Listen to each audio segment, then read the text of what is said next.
Sprite Castle. Sprite Castle. Sprite Castle. Mr. Rob O'Hara. Sprite Castle. Hello, everybody. What's going on? It's Wednesday. Got a few people in the house tonight. See Atari Patch Quest. Welcome to the channel. Drapsnat Scooby's in the house.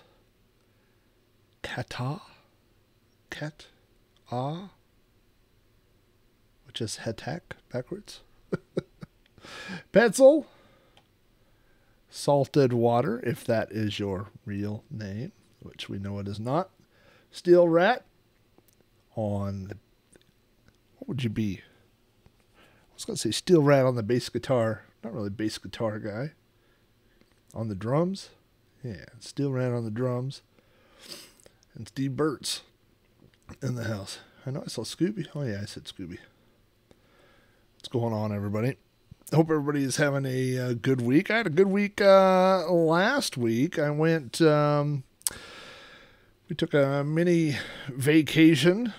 If you did not see the pictures on Twitter, or actually there's pictures on my website today of the cabin, but there was some sort of mix-up. My wife was supposed to rent a cabin in the woods, which I believe is also a horror movie, so that's never good.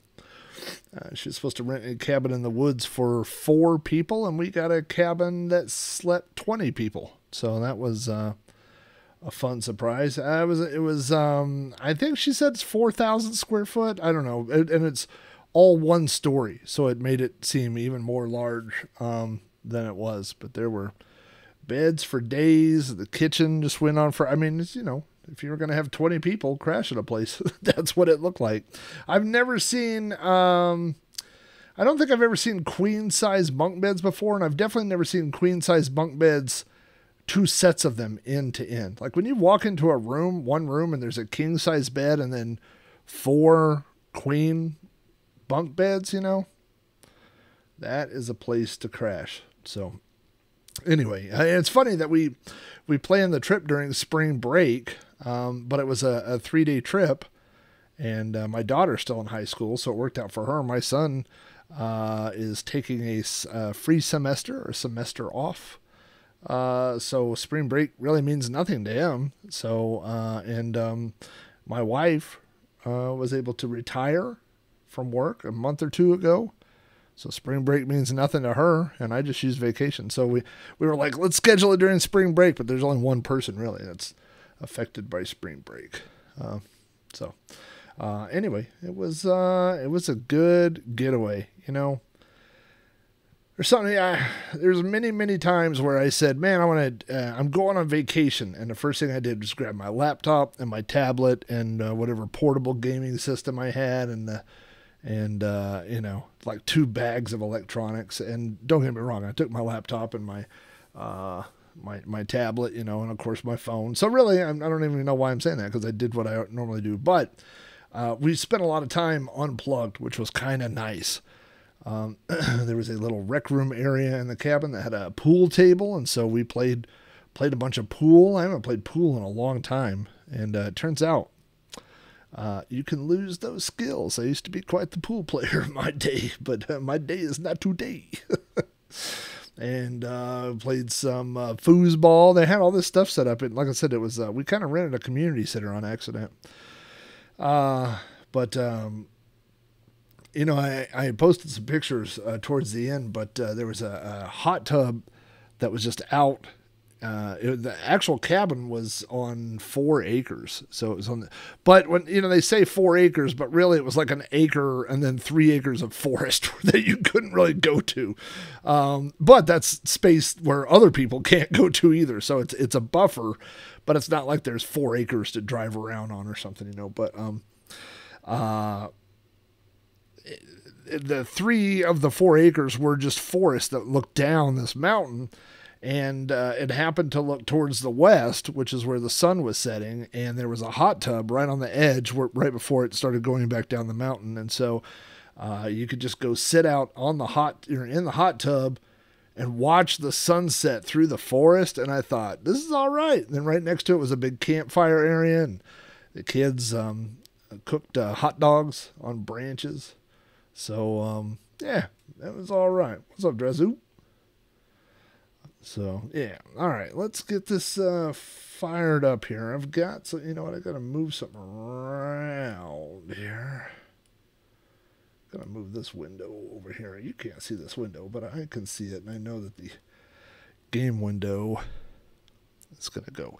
Tonight, you know, I thought of a game to play earlier, not too long ago, and then it is one of a series of games or types of games by a company, and I thought, you know what, I'm going to run through some of these games. And the game that I was going to try, or that I will be trying here very shortly, is Versus Excitebike from Nintendo, which was one of their Versus arcade cabinets, which had two games side by side. There was also a tint version called the Red Tint, which was a cocktail version, and it had two monitors at 45-degree angles. I owned one of those. Actually, I owned two of those at different times. And then there was a very large Versus cabinet hey, Charlie Farr, I will not be playing Donkey Kong.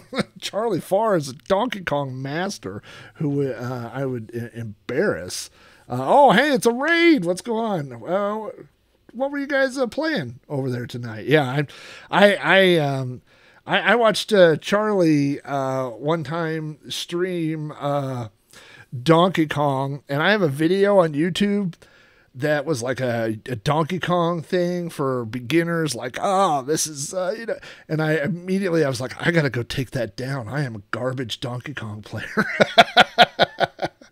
Charlie Farr is you know, I think my high Donkey Kong score is like in the mid 100,000s, like 150 or something. And I mean, I used to think that was the greatest score ever, until I started watching all these other, big time Donkey Kong players. And, I actually went to, I don't know if you know this, Charlie, but, not as a competitor, but as a spectator, I went to, the Kong Off 3, that was at the, what are you doing? Jack Flack says to always keep your gun loaded. Oh, hey, thanks for the follow. Yeah, I went to the Kong Off 3 in, when it was in Denver at the, I think it was at the 1UP arcade. And, at one point, this was a fun thing. I was standing and, what's his name? Chin? Was it, Ken Chin? He was playing, and Billy Mitchell was playing, and I think Steve Wiebe was playing, and I was just standing there like, I know who all these people are. And I'm just going to say this before we get started tonight. I want to say this. Everybody has their opinion about Billy Mitchell, right? You know, he is a dividing character. He's a character, but then some people are like, no, that's how he is in real life. And you know, all this controversy and all that stuff. I've watched all the videos. I've watched all this evidence about him. I have to say, supposedly, I don't want to get sued, supposedly cheating on his Donkey Kong high score. I know all the details, all the ins and outs of all that stuff. But I will say this. When I was at the Kong Off, I was walking one way and Billy Mitchell was walking the other way, and I stopped and I was like, hey, can I get a picture? And he was like, oh my God, yeah. And he gave my camera to somebody and immediately was like, hey, get over here real close. And he, you know, he did his little thumbs up thing and got my picture, and he was like, where are you from? And he spent like 2 minutes, probably 2 solid minutes, talking to me and just, and I thought, he did not have to do that. You know what I mean? I mean, he could have been like, hey, I'm in the middle of this. Here's the picture. Or he could have said, hey, let me get the picture afterwards or whatever. You know what I mean? And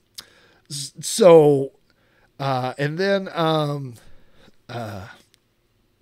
Walter Day was there. And of course, Walter Day, you probably, if you're not really into it, you would know Walter Day. He's was the referee. He was the owner of Twin Galaxies for a long time, and he's always seen in the his referee shirt.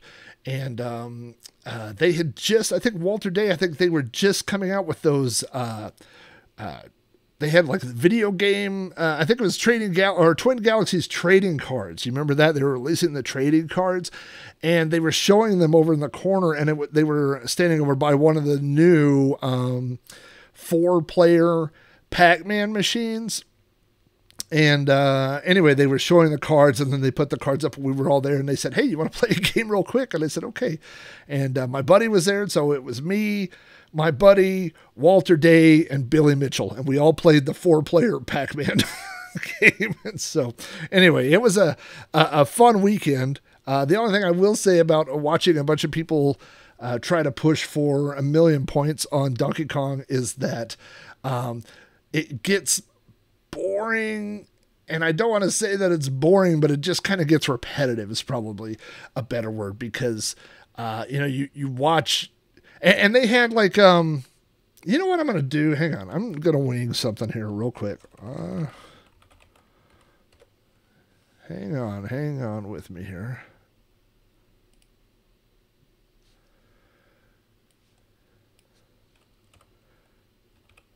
Kong Denver, Kong off 3.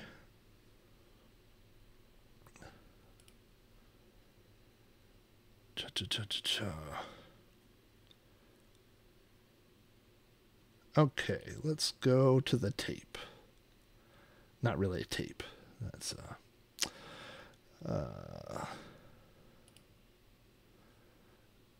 okay. All right, here we go. Let's go over. Let's see what Madame Ruby sees here. All right. This is... I know Charlie is not from the United States. I don't know how many people are from the U.S. I know we've got some Canananooks. The drive between Oklahoma and Denver, when you leave Oklahoma City and you head north, and then you drive for about 6 hours, and it looks like this. And then you hang a left, and then you go for another 4 or 5 hours, and you drive over to Denver, and it looks just like this. So the drive to Denver from Oklahoma City is about 10 hours, and I would say probably 9 of the hours look just like this. So bring an audiobook or a friend to talk to, because it is a long, boring drive. Hey, amigo Aaron, we're getting ready to play some Nintendo Versus arcade games, but we're talking about the Kong Off 3, which was in, oh my goodness, this is 10 years ago, 2013. Towards the end, according to this picture, it's November 14th, 2013. This is them getting set up for the Kong Off 3. Now you can look at the line. Those are all Donkey Kong machines. And up above, all those flat screen TVs are being wired in to relay what's on the Donkey Kong machines. They're also putting little like quick cams or webcams on top of the machines, so it would show up above, it would show the player's face, and it would show their hands while they were playing. So it was really a pretty cool little setup. Let's see. This is at my buddy's house, actually. So I went to go visit my buddy Rob Sherwin, and he had this arcade in his basement. So this was his personal collection of machines. That was a brand new food fight machine that he had just picked up. Rob and I have traded a couple. I sold Rob my Gauntlet 2 cabinet, and he had it shipped from Oklahoma City. He paid, what was it, Northern Naval? Is it North American Van Lines Naval? Who used to do arcade shipping, and he shipped my Gauntlet cabinet to Denver. And when the people showed up, they ran over my basketball goal. Now there is and I never know how to say this. I used to say polybias, but I guess it's polybius. But this is... so there's a funny thing.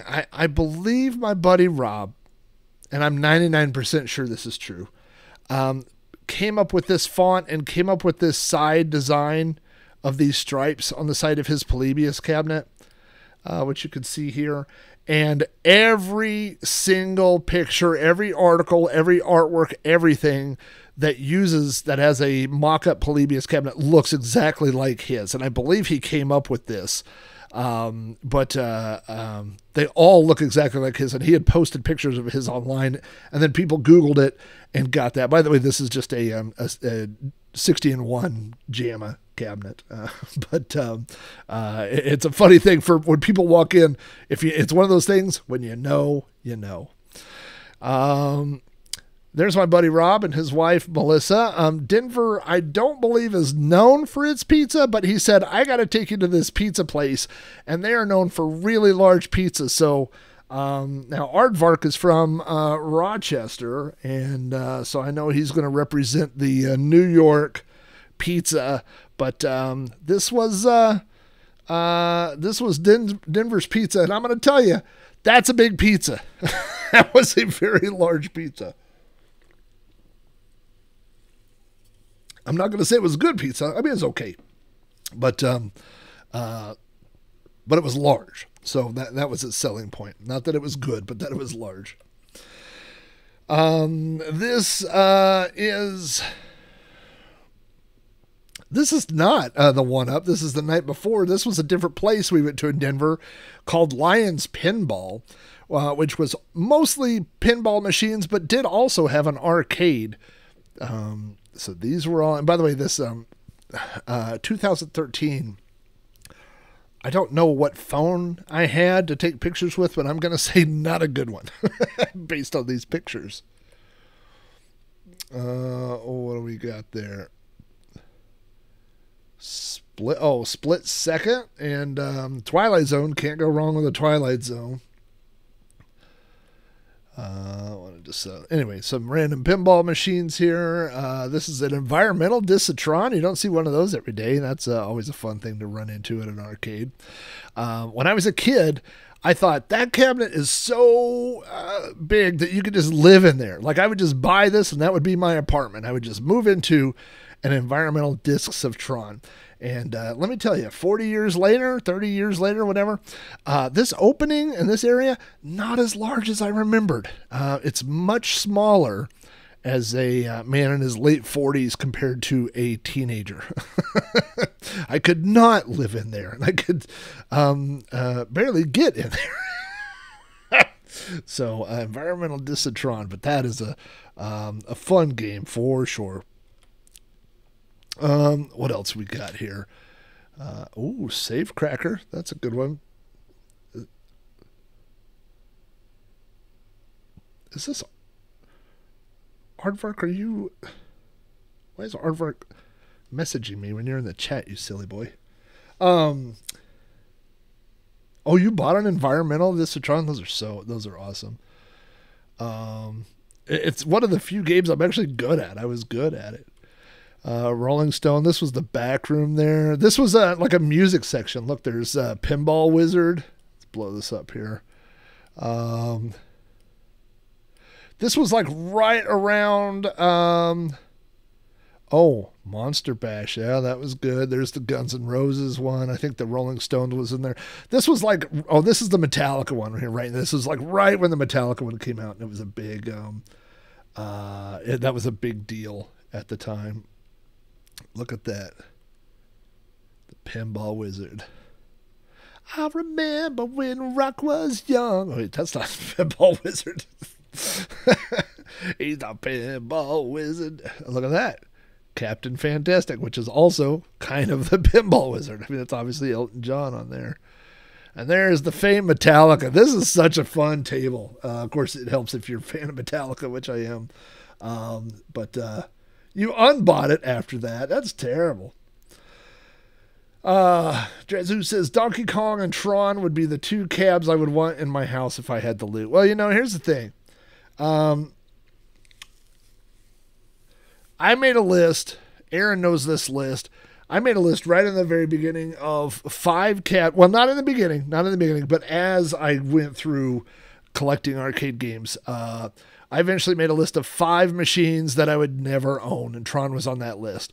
I love Tron. Tron is probably one of my top 10 arcade games, but if you've ever opened the back of a Tron or tried to work in a Tron cabinet, Tron was on that list.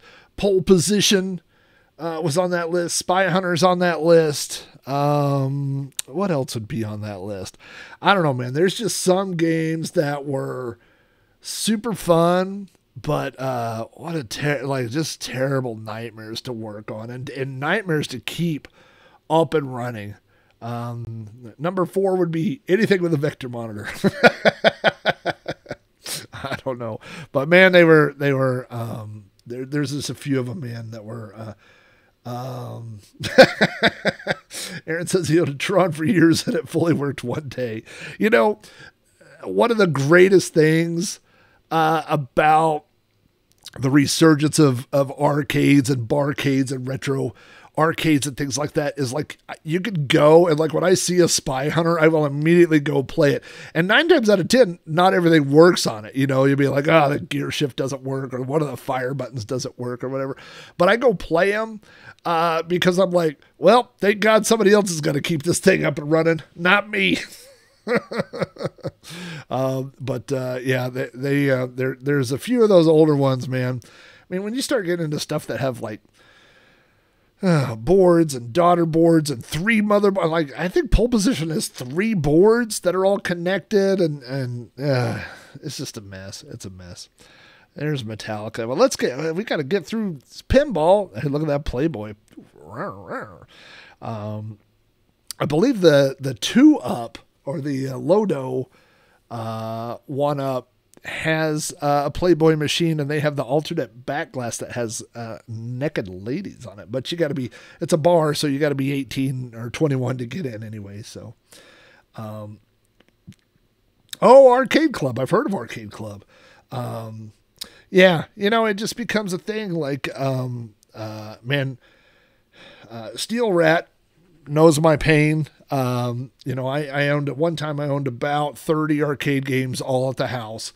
And, you know, on the best of days, 2/3 of them worked. I mean, it was just a non-stop battle. Just every day you'd go out and, you know, as a kid, you just thought these things were impervious to damage. You just think they were impossible. And then as an adult, you go out and I cross my fingers every time I turn them on, and you're like, Jesus, please, God, let this turn on and not blow a capacitor or do something. There's me doing some weird selfie thing. This has got to be an iPhone 4, maybe. God, this is some bad pictures. Why would I take a picture in front?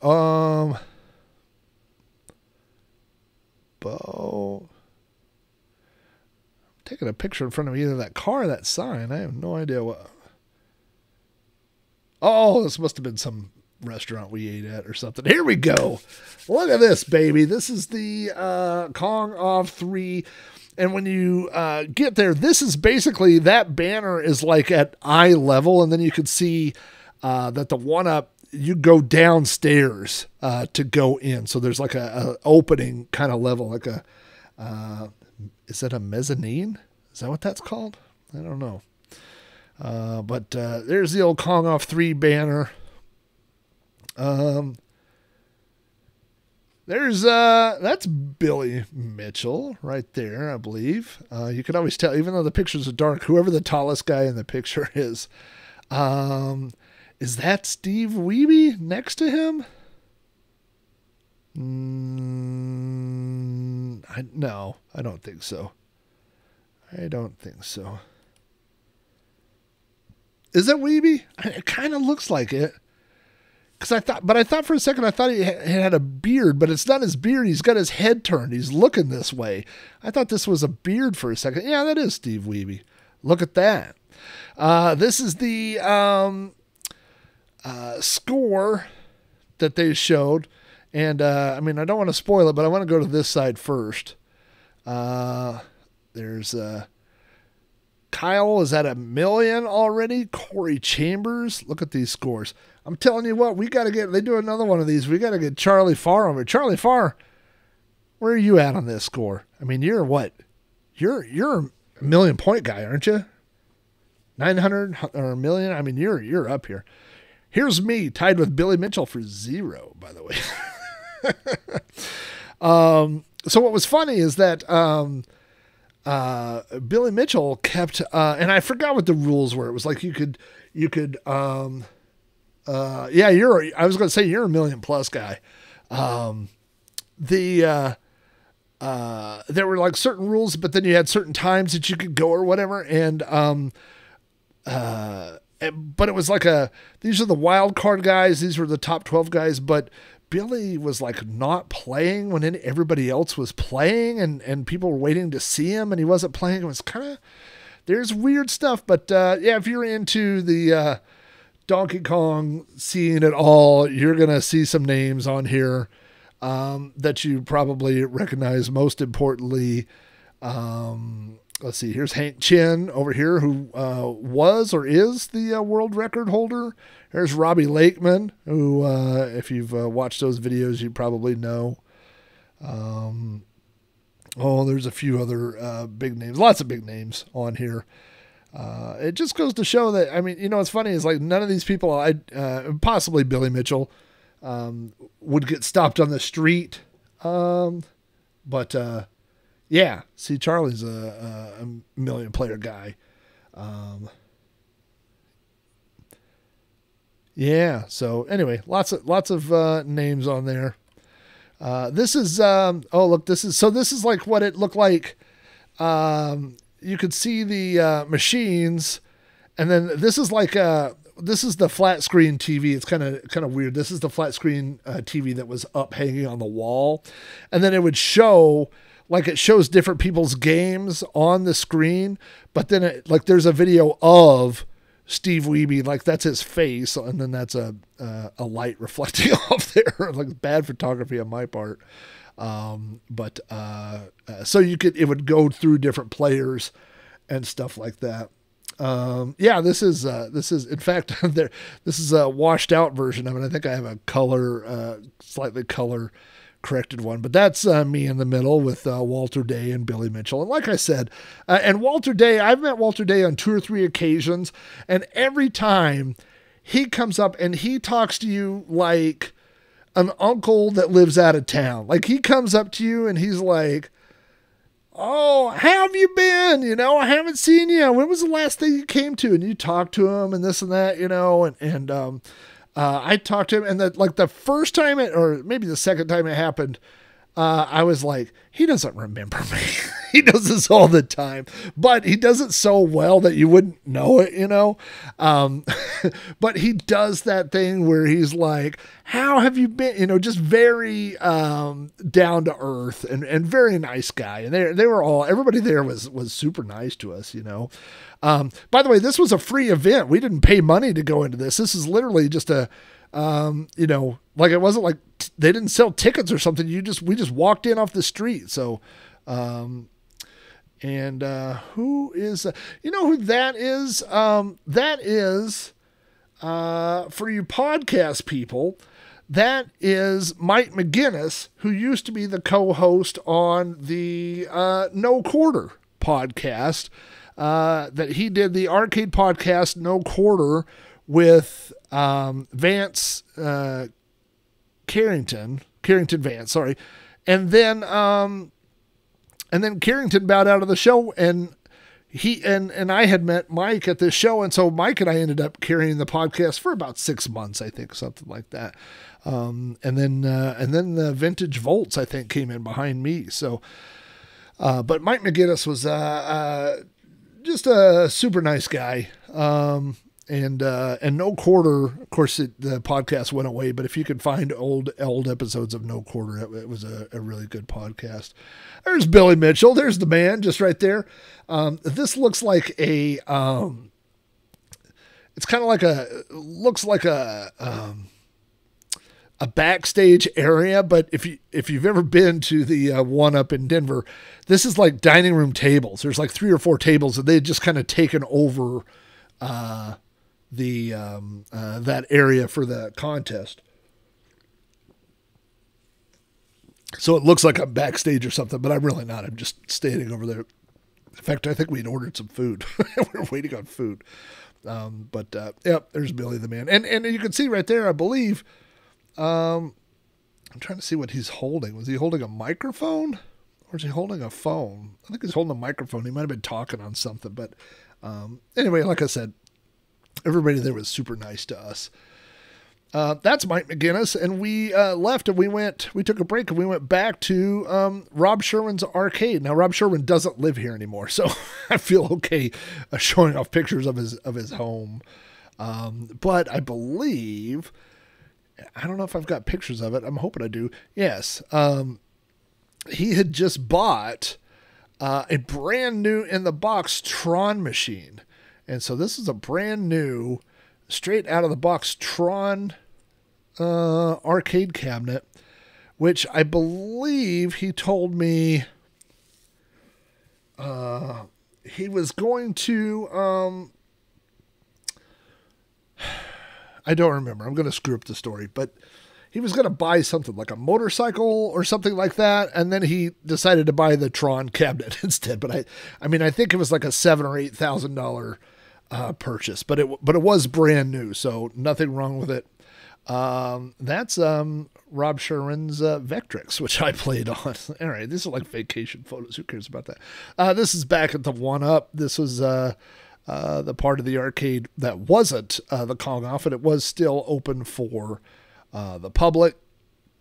There's a good pinball game for you, brother. Look at those guns. It's Hulk Hogan there. Rumbling and a tumbling, it says right there on that pinball machine. Look at that. I mean, look at those guys on there. The Undertaker. I mean, that's kind of my era. That's my era of wrestling. I wish I was newer wrestling, but this is me. Look at that. Oh yeah. Snap into a Slim Jim, brother. No, well, I don't. You can't use brother. They can't all be brother. And there's Yokozuna. I didn't see him when I was zoomed all the way in. Look at that. Yeah, that's a fun game. This is the pinball side of. No, is this the 1-Up? This might have been. Yeah, this does feel like the 1-Up. Oh, this might be the 2-Up, where we'd gone across the street. I don't remember. These are videos of Metallica trying to play. Yeah, this is the 2-Up. So there's the arcade, there was the 1-Up, and then there was the 2-Up, which was on the other side of town of Denver. And they were owned by the same person. I'm not sure if they're still owned by the same person or not. I really don't know. But I will tell you a weird story. Denver is, again, like I said, a 10-hour drive from me. And I went to the 2-Up, and while we were there, discovered that the bartender was a girl I graduated high school with in Oklahoma. Was that Rocky? Let me go back through. Those are trying to play their videos. Is that, yeah, the Rocky Pinball? Yeah,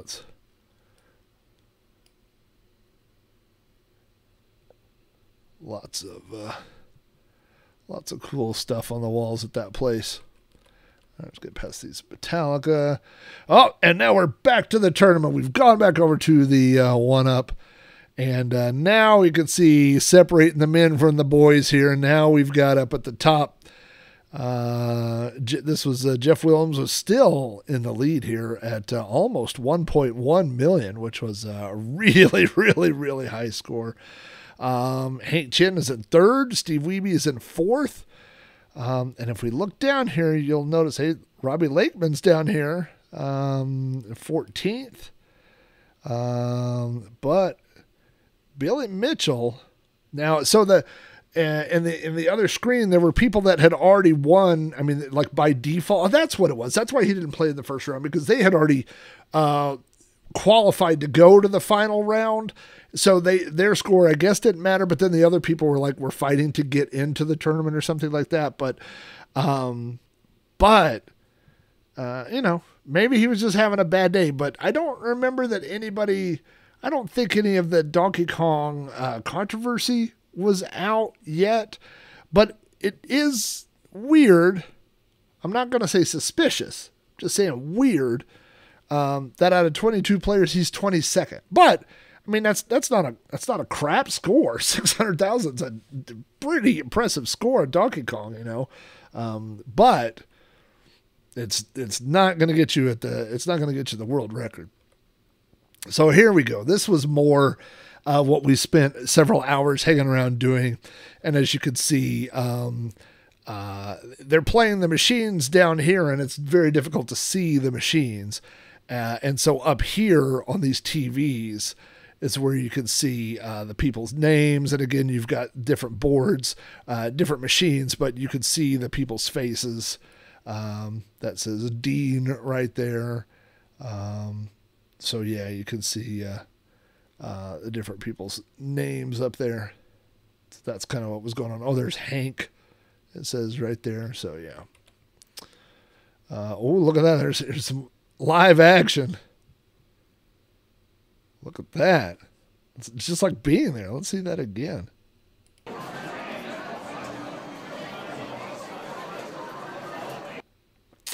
Cell phones have really come a long way. And now we got some real scores coming in here. Actually, those scores look like they're pretty close to the other ones. But it would say like live game going. See that? So it says live game going. So you could go up and see who was actually playing at that time. You could check the leaderboard there and go do that. Poor Billy is still down there at 22nd. You know, he's only one above me, and I didn't play. Like, technically, I'm tied for 23rd. I believe that is Hank Chen right there. And he is a doctor, surgeon. Is that right? Did not talk to him. I didn't talk to him. Not that anybody was standoffish, but there were obviously people that were there for business. You know what I mean? Like, there were people that were there to just go play their game. Then they kind of went and sat down or went outside or something like that. And this looks like maybe this is the final leaderboard right here. With Jeff Wilms. Now, because I don't think he won that year, but maybe he did. But there we go. There are some scores there. Oh, poor Billy, not even on my picture. That's how far down he is. Here's some shots of the again, the banner looking down in. I believe they sold. They make custom marquees for the machines for the event that look like this, and people had them signed by some people, and I think you could buy them or something. So this was at night leaving. There's the 1-Up arcade. And I think that's it. Look at that. There's the drive back home. Those are, that's me outside with the signs. There's more me in the sign. There's the bathrooms at the 1-Up. There's his and her bathrooms. Plastic surgeon. Yes. Thank you. I'd like to say this is an artistic picture, but no, this is just how bad my phone was that it couldn't focus on anything. Now, this is like the next day before the event started, so you could just go in and play some Donkey Kong. So if you wanted to play Donkey Kong on the machines that they were playing Donkey Kong on, there you go. And you can see that they all have custom wraps on them. So if you look, like these all say 1-Up and then Coors Light. I don't know if you could see that. Yeah, you can see that okay on the pictures. And then there's some red cabinets and blue cabinets. And then that's people playing Donkey Kong.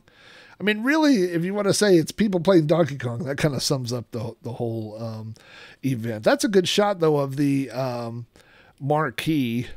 If you can see that there, it's a little washed out.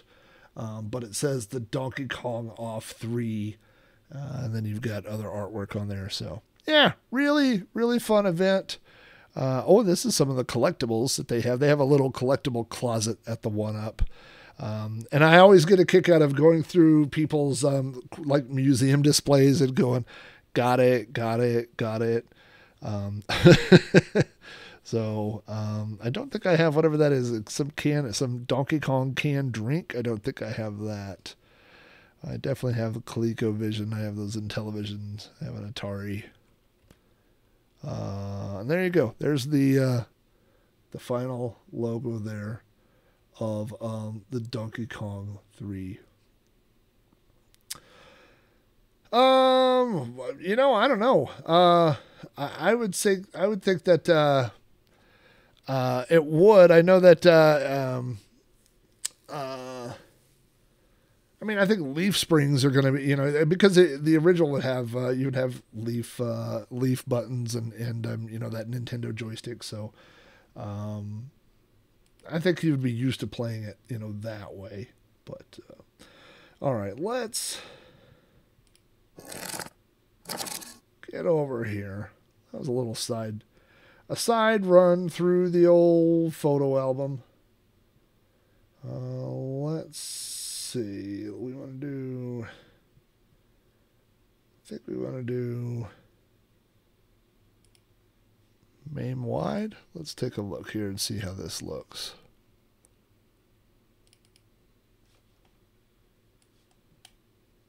I was playing Hotline Miami earlier and literally broke my mouse button. My mouse button is now sticking, and I'm going to have to go get a new mouse. But, I mean, in my defense, I only use $10 mice.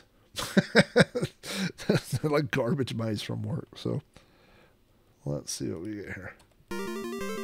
Oh. I think we're okay volume-wise. Let's see, what do we want here?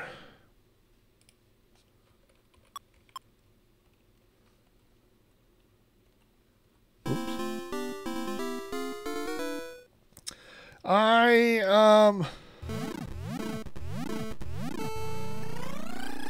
used to play Excitebike. My neighbor had this. My next door neighbor had Excitebike for the NES. And I think that might have been the first place. Oh, jeez Louise. It might have been the first place that I ever saw it. That can't be right.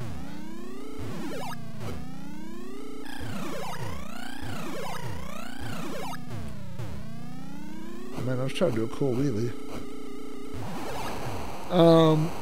But I remember that the NES...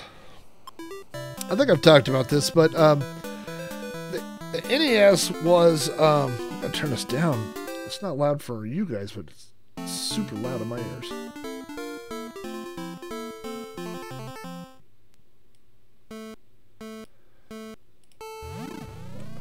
Alright, there we go. Sorry.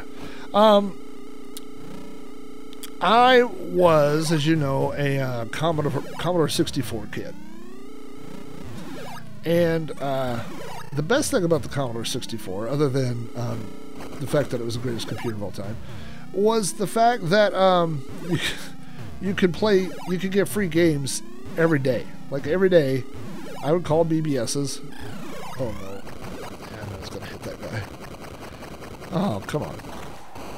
And I would download free games. Yeah. And so when my next door neighbor got an NES, it was obvious to me that the games were better than the Commodore 64. But the problem with that was that not the problem, but the problem for him. Hold on, let me beat these guys. Oops, right through the sand pit there. Was that he had to pay like $30, $40, $50 for a game, right? So,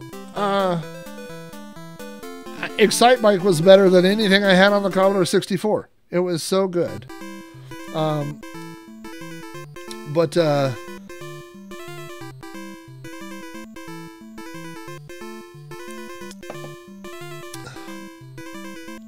oh, you know what? Hold on. I forgot that Gizmo was back there. Gizmo was back there because of this week's Rando Rob, which if you're not following Rando Rob, you need to go to youtube.com/Rob O'Hara, where every day I talk about an item that I have. What can we... You know what? These are all Nintendo games, right? So let's see if there's something Nintendo related on the Pixo screen. Well, there's Mario. There's a thing. These are all Mario. There's a Nintendo 64. There's Luigi flying. There's Kirby. All right. Let's just pick one and move on with this. Let me go over to... Oh, boy. Oh, you know what? Well, this isn't quite the right generation, but we'll go with that. How's that? So,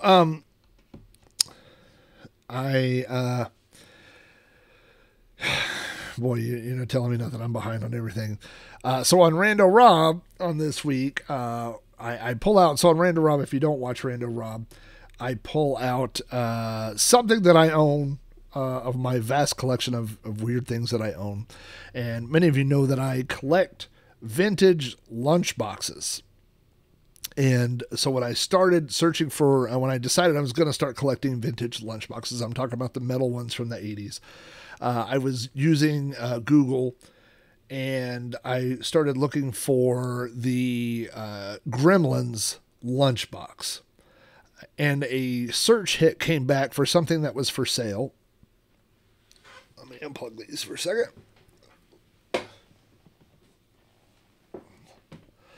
And a result came up, and it was not for a vintage lunchbox of the Gremlins. It was for an oil painting someone had done of the Gremlins lunchbox. And I thought, well, that's something I need to own in my life. So this is a original oil painting that some stranger did of the Gremlins lunchbox.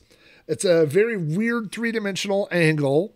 I don't know that it's actually from this universe based on the way that the background tile is.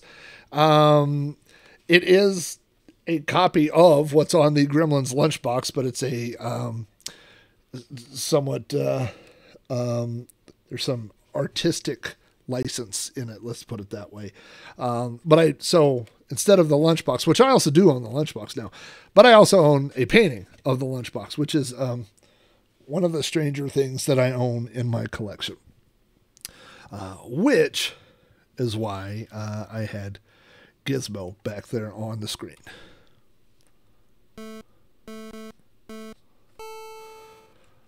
Oh no. That's not good when you clicked off the window. So anyway, you know, the thing was that I recognized that the games looked better. But you had to pay for them, which was also something that needed to be recognized, right? So but I do remember that he owned Excite Bike, and just what a fun game. And as far as I was concerned, it was 100% identical to the arcade. Now, it's really not. If you've played the arcade version and you played the NES version, there are some subtle differences, you know. And of course, the NES version has the track editor, so you can create your own tracks. But man, what a game! What a fun game!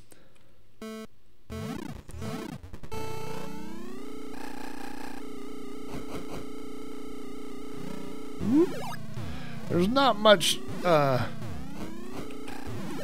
the physics. Obviously, the goal of a jump is to land with your tires flat. That is the ideal angle for you not to bounce. You want to hit those little chevron arrows to recool your heater. You have your regular acceleration, and then you have a turbo acceleration, and then you can wipe out other riders. So if you clip their front tire, you will make them fall, and if your front tire hits anybody, then you will fall, depending on how bad the fall is how far off the track you will end up, and then you have to mash the buttons really quickly in order to make it back to your motorcycle. So definitely not the world's deepest gameplay.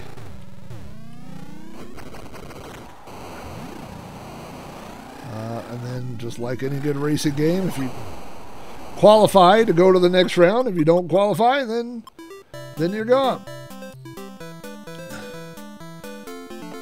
Hey, Adam. Yeah, Kickstart is a great game. You know, all of our friends from the UK will probably laugh at me, but I was like in my 40s when I discovered. By the way, these are little things that will make your motorcycle flip over. I was in my 40s when I realized that Kickstart was actually a real television program. Kickstart, of course, you know, this would have predated YouTube, so that was not a program that ever aired in the U.S. And oh, come on, dum-dum, get on that bike. And what shocked me even more than that was the first time I saw Kickstart on YouTube, and it played the theme song, and it's the theme song from the game Kickstart, and I was blown away. I was like, I can't believe it's the song. It's the Kickstart song. I was just absolutely dumbfounded. I had no idea.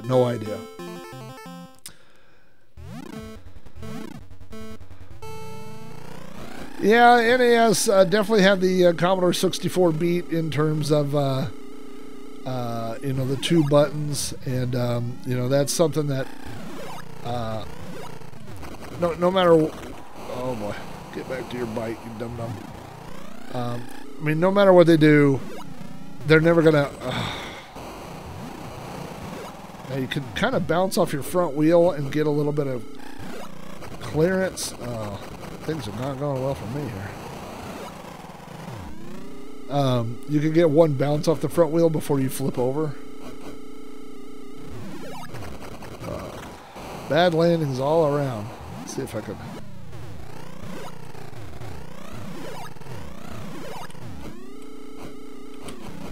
Move. Not a good time. Not a good time. Not gonna lie.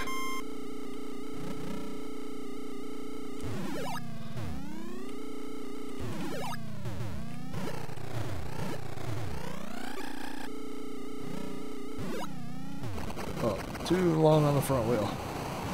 Let's see, you can kind of clear that little area there, like that.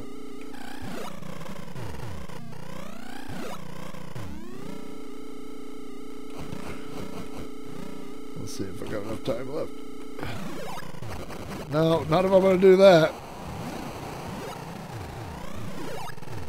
Not, stalled out, it's no good. Did not do it.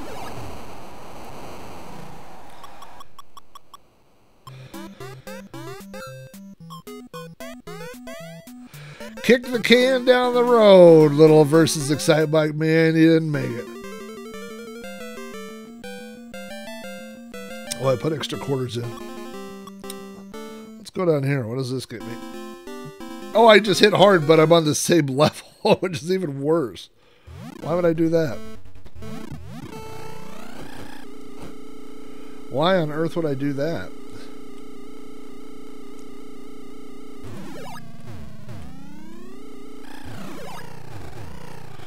And the thing about, there's a lot of memorization to this game because it's not always about going as fast as possible, because it's always about where you land. It's always about where you land.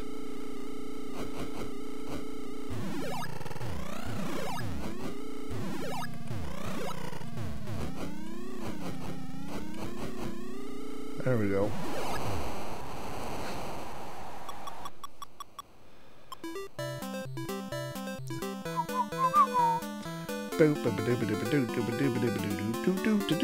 My friend who had his NES, he had, my next door neighbor had his NES, he had of course, Super Mario Brothers and Duck Hunt, right, which everybody had. And then, and he had this, and he had Double Dribble, which was maybe not the world's best basketball game, but the thing that I always loved about Double Dribble was that it had really bad speech synthesis at the beginning, if you remember, and we always made fun of it, and we called that game Bubble Brebo. At the very beginning, he would turn on it and would go, Bubble Brebo. And we were just sure Double Dribble was spelled with the letter B.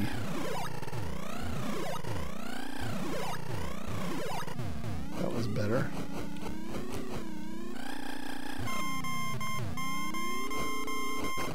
Oh, man. It backfired on me. Bad karma. Had to avoid that dude.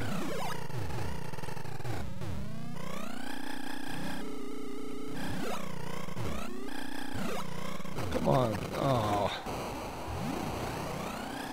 Well, he beat the level.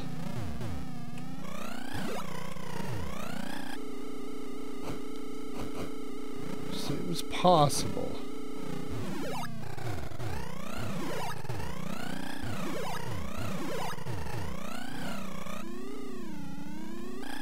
Oh! Oh! Look at that.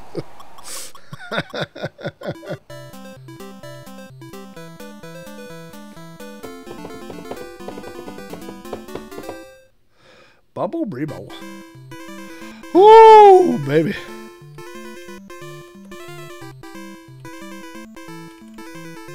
That deserves some initials on there. Oh boy.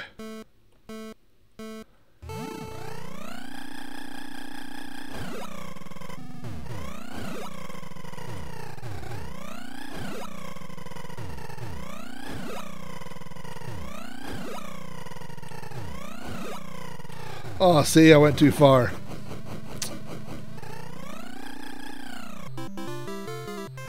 So, like I said, it's all about timing your landings.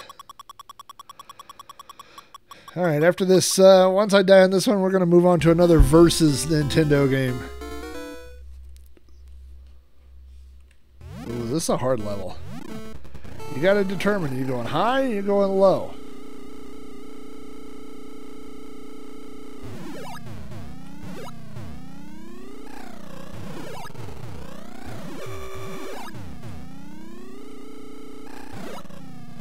See, I shouldn't have cleared that.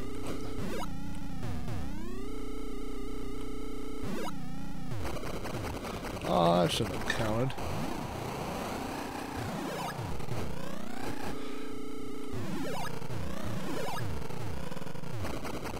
Nah. When you die in like the slow areas, you're in trouble. Man, I think I'll probably still qualify. Maybe. Barely.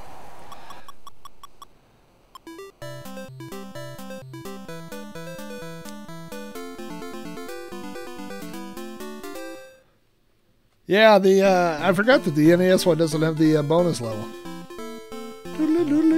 But it does have the level designer, which kind of makes up for it. Why did I do that? Stupid.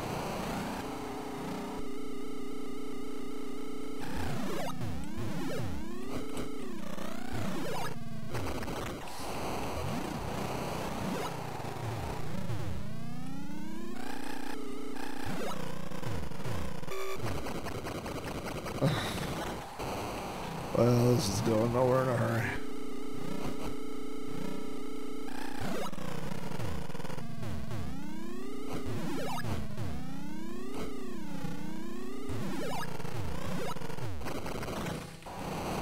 See, like when it starts you there, like you're never going to get that.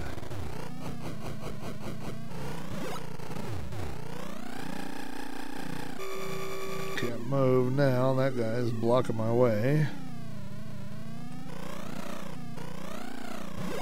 Bad news, Kemosabe's.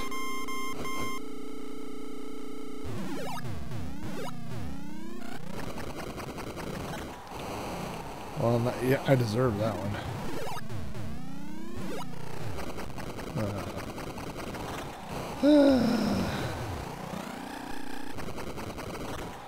And that was Excitebike versus Excitebike for the arcade Nintendo system. I did have the large stand-up Nintendo versus machine that I had Excitebike. That was the whole reason that I bought it. I loved Excitebike as a kid. By the way, I'll tell you a dumb story. I went to all my stories are dumb. I went to a place in Spokane, Washington, when I lived in Spokane, and it was called the Calzone King. And I went there with my dad. Well, I went there several times, but I did take my dad there, and we ordered a calzone from there. And after we ate it, we ate it. My dad said, "Calzone King," and then he said, "Don't see any reason to challenge it." He said, "Seems like he's the Calzone King." So my dad approved of the calzone. It was really good. We'll try a little Dr. Mario here. Dr. Mario is not a game that I played a lot of the arcade, but a game that everybody played on the NES, I think. This is kind of the next version of Tetris here. Oh my gosh, what am I doing? I'm not really paying attention. This is not really showing a good way to play this. So what you're doing is you're dropping pills. I can't believe I would be explaining this to anybody, but 4 pills in a row eliminates that, and what we're trying to do is eliminate these viruses here. So like there's 2 blue viruses there. If we drop these 2 blue, we make 4, and that eliminates that guy. There's 3, so all right, let me get my bearings straight here for a second. Okay, so like here's a red and yellow one, right? So we want to drop this yellow there, and then we want to drop that there, and then we want to drop this yellow here, and then that will cause those other ones to fall down. There's a double red there. I gotta figure out something better to do with these. Oh, that was not really the thing to do with it. But you kind of do get to a point on some of these where it doesn't really matter. Oh, no, don't do that, don't do that. What am I doing here? Okay, I need some reds, I need some blues. Okay, so we'll do that. That'll do that. Then we'll put this red and blue one here. The problem is I don't have anything yellow that I need, which is why I've just been dumping those. Here's a double blue we can put down here. Just like Tetris, you can slide a piece in like that if you need to do that. Eventually you can just kind of dump these off. You could start building little lines. Bop, boop, boop, bop, bop, boop, boop, bop, boop. Oh gosh, I was not paying attention. You can also, if you need to, build in things from the bottom. Why am I explaining this game? This is the world's simplest game. I'm just not paying attention. Very difficult. We've learned over the years that I am not good at playing games and talking at the same time. And if one wins out over the other, it's always the talking. Now what I should be doing with these blue and yellow ones is dumping them here.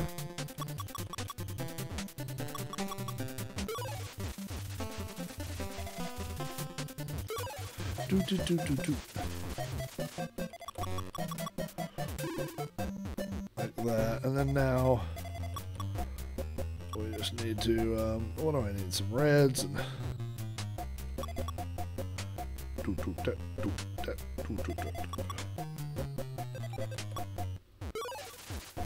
Okay.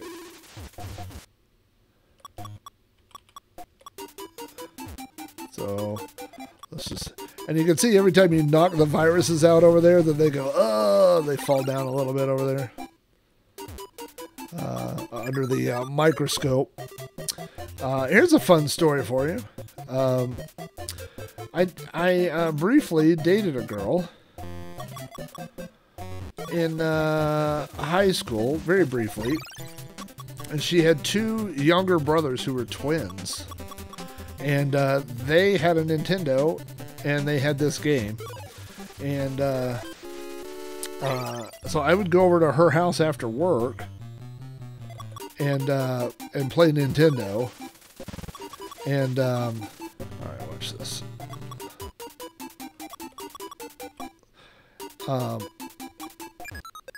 Okay, don't do that. Oh my gosh. And so, after a while, we broke up. It was a sad story. And, the thing was, I didn't really, I mean, it was not a love connection. It was not going to work out. But, I really wanted to play Nintendo. And so, her younger brothers called me and were like, hey, can you come over and play Nintendo with us? And I was like, you bet. And so, she came home from work one day. And we worked at the same place. We worked at a fast food place. And she was like, oh, yeah, we kind of... And I was like, oh, yeah, I'm not here to see you. It's me and your brothers are playing Nintendo. And, yeah, that was awkward. Oh, why did I do that? Anyway, I'm going to trash this one. Versus Dr. Mario. Probably, maybe more... I love the music. I wanted to get back to this do do do do do do do do do do do do do do do. Hey, by the way, I see Drezu asking about Steel Rat's resin printer. Steel Rat sometimes steps away during the stream, but I believe that he had to use a belt sander to get all the resin off of his print area. It was not an easy task.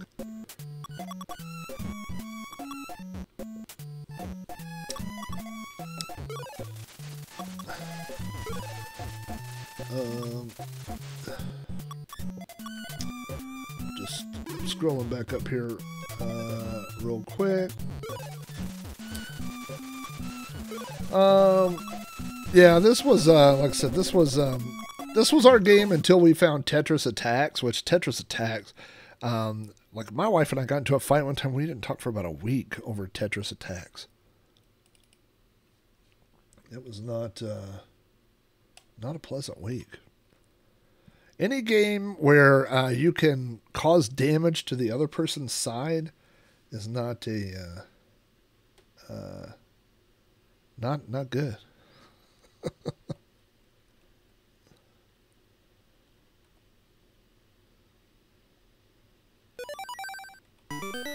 Versus Gradius. Not a game I played. This was not my style of game.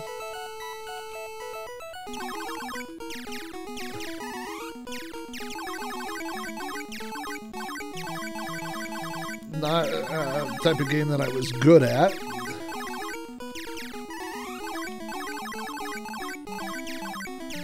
Anybody that's watched the stream knows that. I'm not good at the horizontal shooter or the vertical shooter.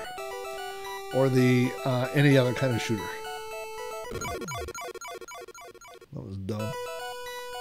I liked it when they were all flying in the straight line. Remember those levels? Now they start moving.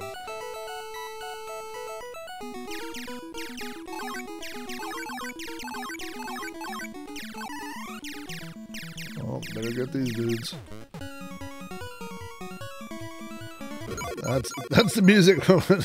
That's the music that I'm about to die.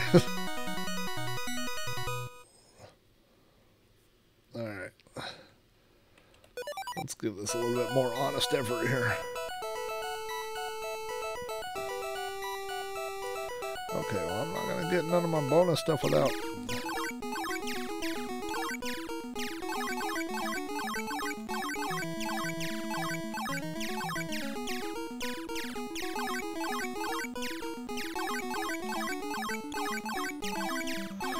I do like that you can hold down the button.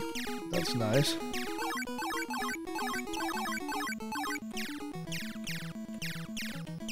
Oh, well, that went terrible. That went terrible. And you got these little dudes. Don't get too close to the ceiling, though. Oh, no. You know, by the way, I'm playing with, I don't know why I didn't set up my joystick with MAME yet.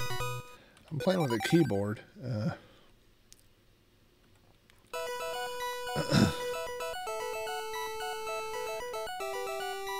I work from home, and my 3D printer is in my office, and I've only once have I had somebody go, "Hey, what's that noise?" on the back of the telecon. And I go, "Oh, that's my printer.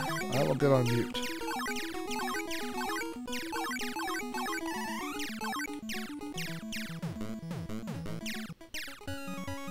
No, no, watch out for that bullet. No, watch out for that bullet.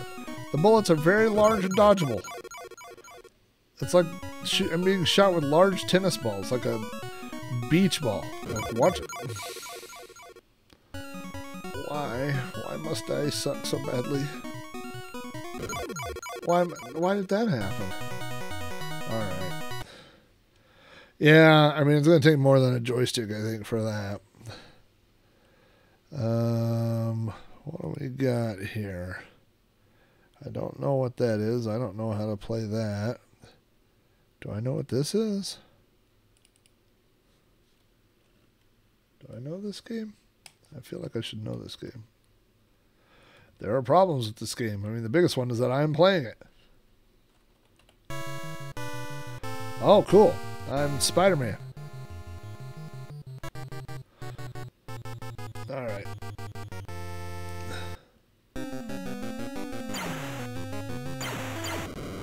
Oh, okay. I could shoot. And then I can give it gas. Alright. I'm guessing that's stuff to avoid. Oh, don't do that. Okay.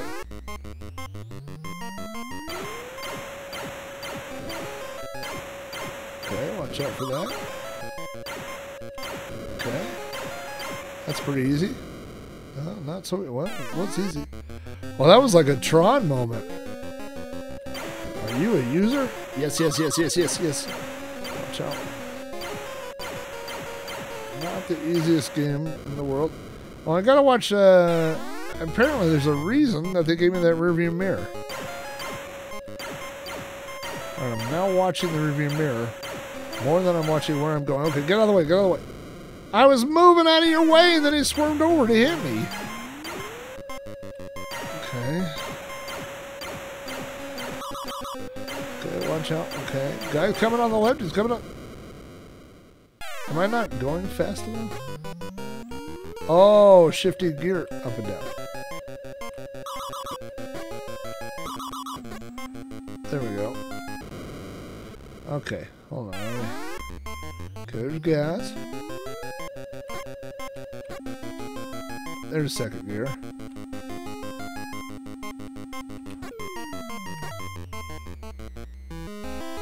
The end. Okay, well that's the only time I didn't get hit with somebody. Alright, let's try this. Alright, come on, Spider-Man. Machine gun button. Acceleration button. Okay, now I figured out how to shift into second. Then I shifted to second. Is there more than 2 gears? Oh yeah, there's a lot of gears.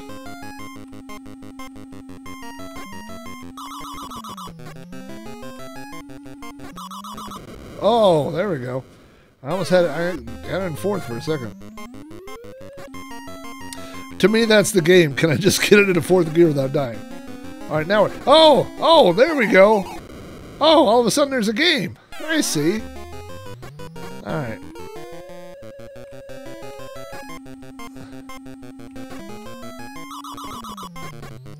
Oh boy.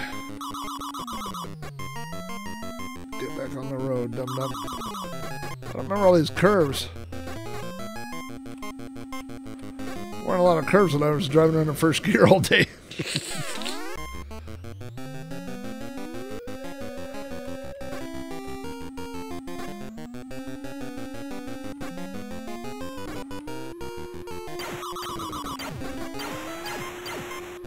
Shoot! Shoot! Look at that! I'm the winner! I'm the master! I'm the master! Oh, what happened? Didn't last very long.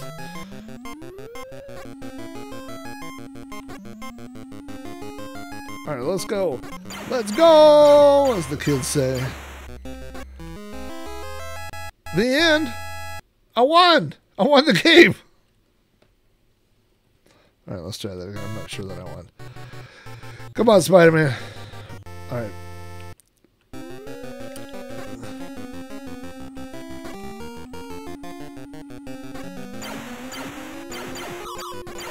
Okay, let's go, let's go, let's go. Move, move, move, move. My road, my rules, my road. Oh. Oh, now look at this. I'm amazing.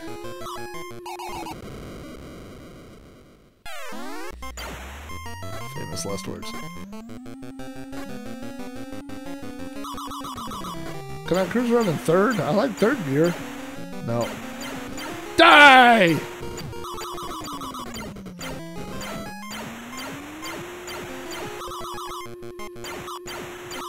Is this like a road blaster, so I'm supposed to be shooting those things for fuel, you think? Or is this a purely distant?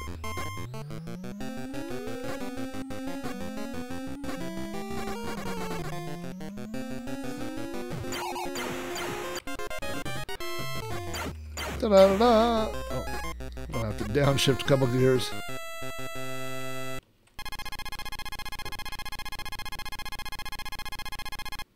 Write it down, boys. Game over. I won. On the Master. Master of versus Mach Rider. Look at that. Why does my face look like a broken banana split? Maybe that's why I'm not so good on the motorcycle. Or maybe that's why I mean, the results of 18 crashes is that my face is just a giant potato now. Alright, turn, go around that guy. Come on.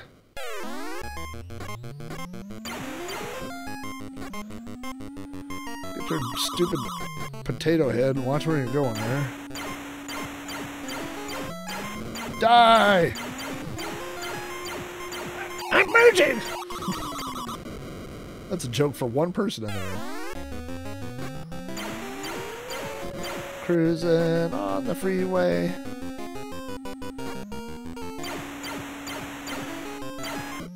You hit me, I did not hit you.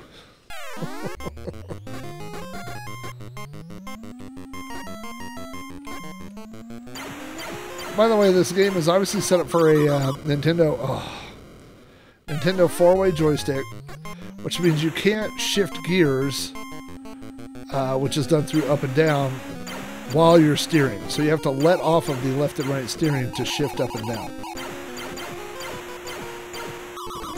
Now what are you doing? Jack Flack says always keep your gun loaded. Hey, thanks for that follow. For this and more driving tips, follow this channel. I am available for motorcycle lessons, DMV training. Come on, come on, come on, come on. I felt like I was the winner again. Did I win? Look at my is that my oh, that's my motorcycle. How did I excuse my own butt from my own face? Don't answer that.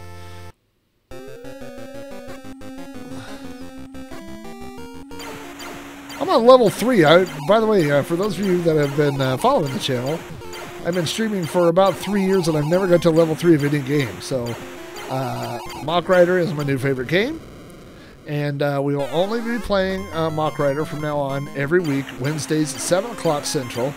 So tune in to the channel formerly known as Sprite Castle Streaming, which is now known as the Versus Mock Rider Only channel, where we are dedicated to all things Mock Rider. We will be discussing the different color palettes of the levels, techniques on shifting, which I am obviously a master at, how that motorcycle flies back together after I break it every time I hit something on a corner, shooting techniques, how to improve your love life through your Mock Rider skills. So just everything Mock Rider is really what this channel will be from now on. Too bad you can't hold down the fire button the same way you hold down the... I do how in 4th gear you can bounce off the cars, which is helpful. It's like a Millennium Falcon. There's shields in the back. There's not always shields in the front. Did I just beat another level? Are you kidding me? Oh.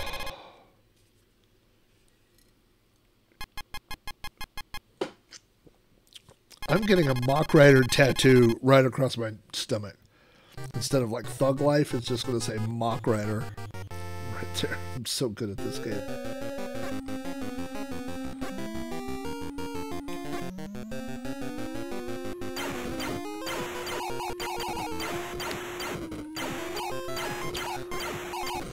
This game is amazing.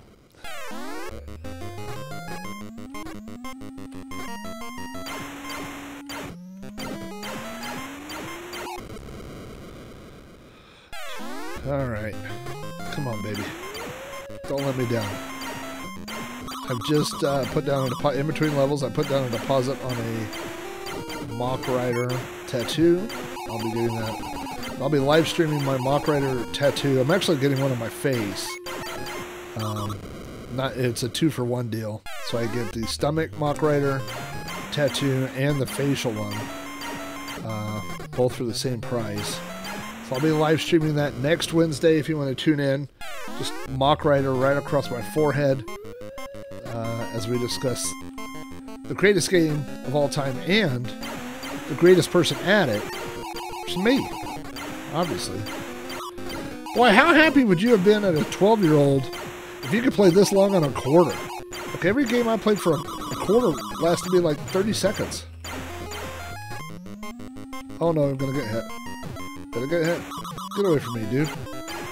I'm the Mock Rider! Get away!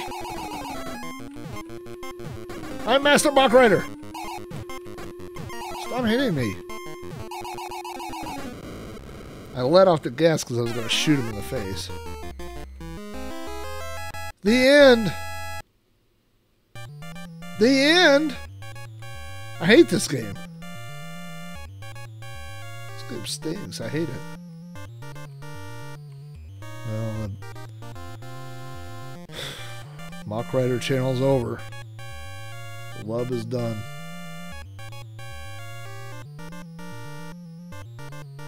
I hate this game.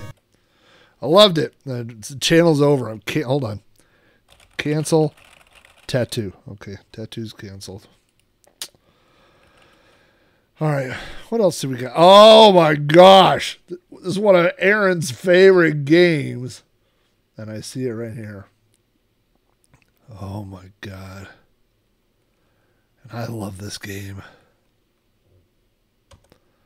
I love this game.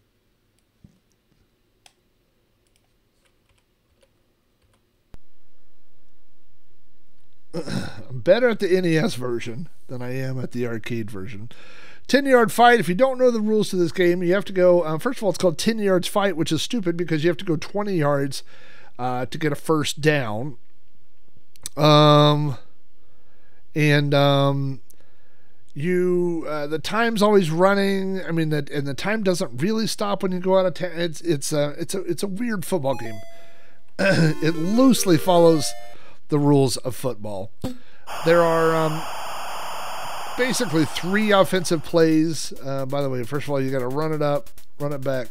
The further you can run this back, the better off you are. The game seems very, very dark. Okay, I'm doing really good on the run back here. Okay, hold on for a second.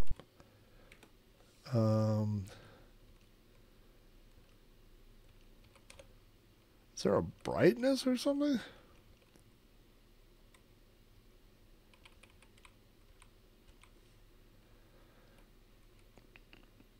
Oh, video options. Probably should have started there.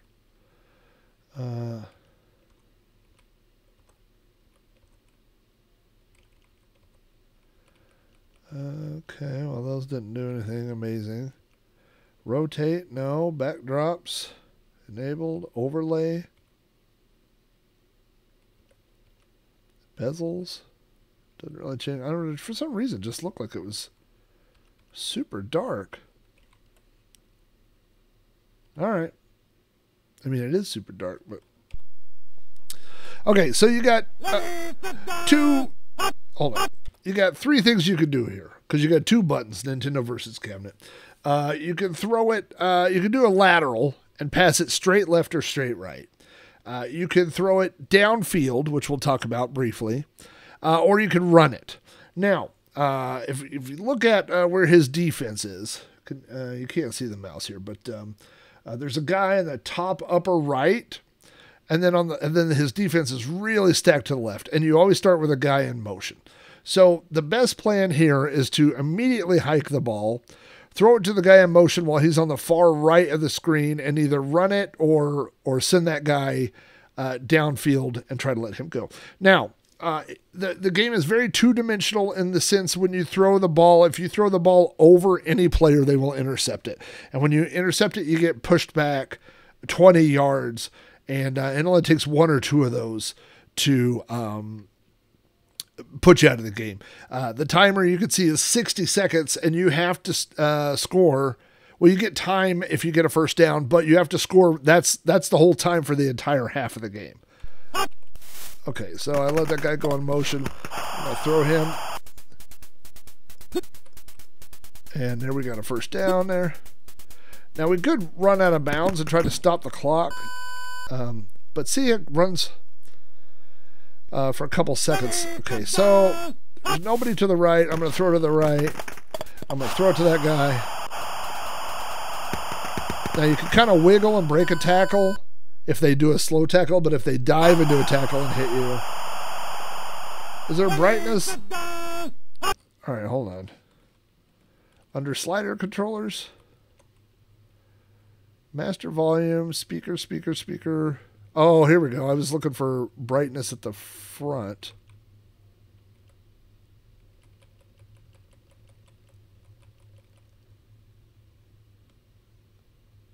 I don't know. Let's turn it all. Let's do that. See what that looks like. Oh my gosh. That I went overboard. Sometimes I go overboard. It was set at like what, 1.1 or something. Screen. I don't know. 1.2.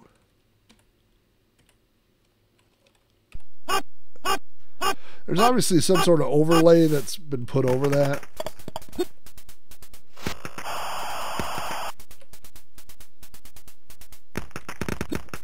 And everything I've done has made it worse. Oh, I probably should have paused that. All right. Oh, now I'm changing random things that don't need to be changed. All right.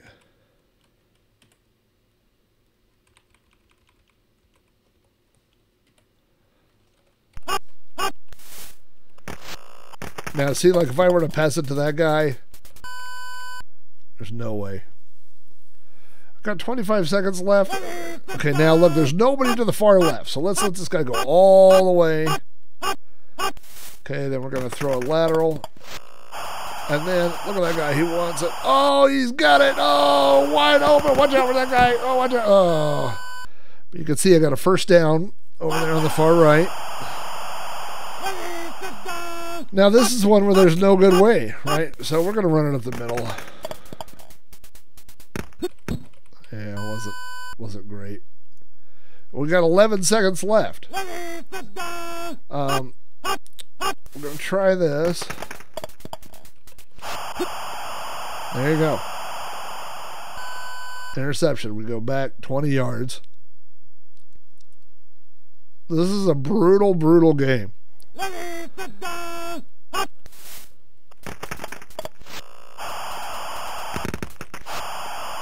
Oh, the old double pass. So that's the end of the game. I didn't get a first down, and that's it. Your time is up. So it's a not when they had Baker Mayfield, baby. Browns were the best. Oh, you. All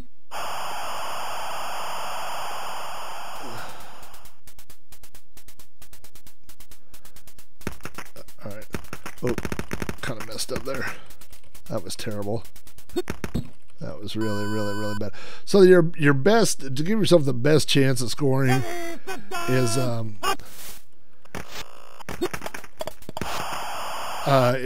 get a good run back.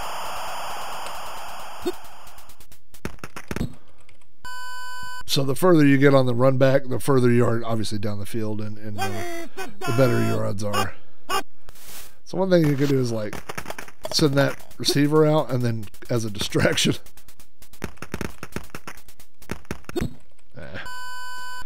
Did we gain any yardage? All right. Hut, hut, hut, hut, hut, hut, hut, hut. You gotta watch that safety. See the safety roaming around? Sometimes you can thread the old needle, but... And also, just, I mean, this is a video game thing, but your running back or receiver, anybody who has the ball, is slower than anybody else on the field.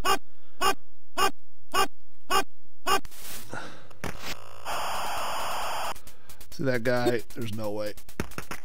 Nope. Oh, thought he was going to intercept that. All right, we're pretty close to a first down now. I'm doing really good. Let's not blow this. Okay, what we're going to do, we're just going to run it up the side. We're trying to get a first down here. There we go. That'll give us some time on the clock. Now there is a, just like real football, there is a strategy where if you're getting really, really low on time, let's see if I can do this fast enough. Probably not. Oh. So that guy's like, throw it to me, but... So like, I ran, but notice how I ran out where there was like 7.5 seconds, and now there's 6, like it takes a full second for the clock to stop. I don't like that guy over there that's unguarded, so we're going to go this way. See if that guy will dive. Time's out right now. So if I don't, but I just got a first down. Okay.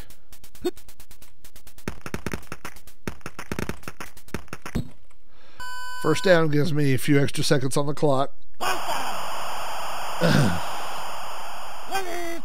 So really only enough for one play, maybe 2 quick plays. Really one play, but that's okay because I only need 1 play to put it in the hoop. Put it in the hoop in football.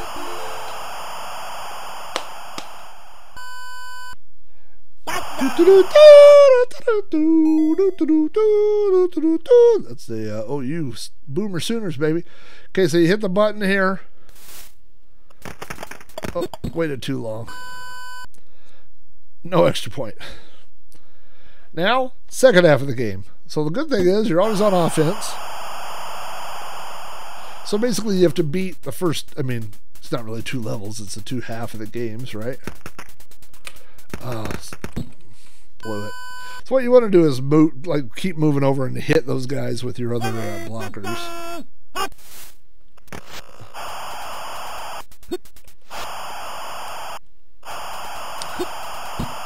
Oh, the crowd goes wild.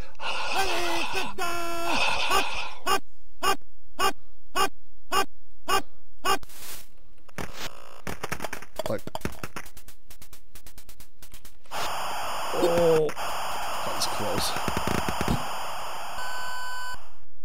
was close.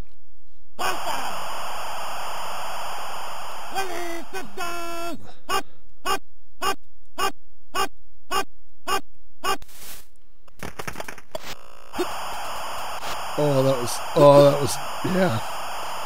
Shouldn't have tried it. Shouldn't have tried it. I think you could recover from one interception if you're having a good game. I've never recovered from two. Now see, this is where you got, like, there's an open blocker on the left, and there's a guy deep on the right. I mean, your best bet is to try to run around that guy.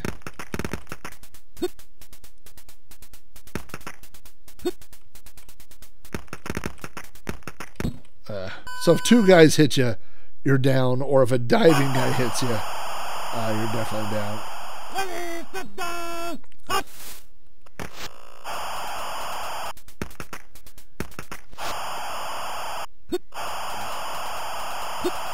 Also, you never miss a pass. I don't know if I mentioned that, but yeah, these guys are not good. So here's the problem. Like, I could definitely get a first down here, but I'm going to run out of time.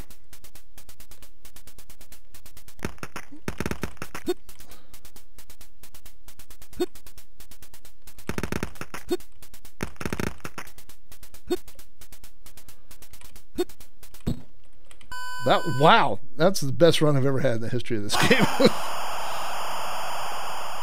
We're down to 6 seconds, so now we're like, we got to do some first downs and get out of bounds. I don't think I got enough time even to get out of bounds.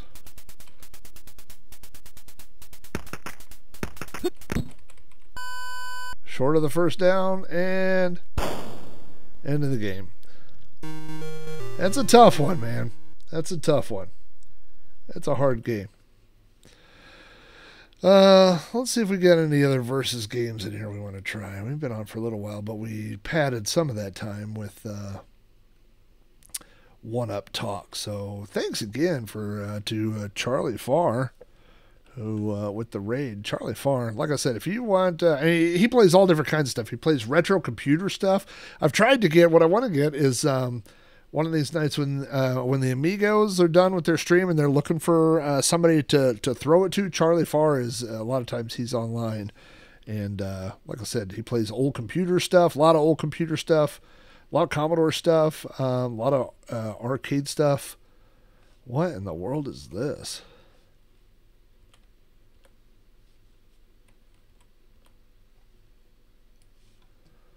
Something has stopped me in my tracks.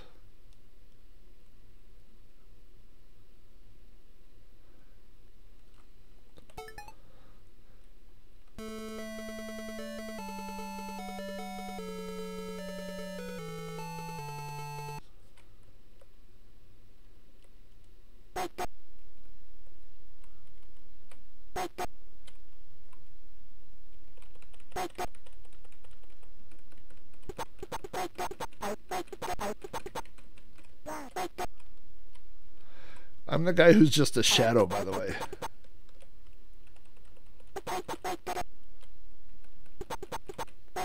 Also, I could just say I'm the guy that keeps falling down.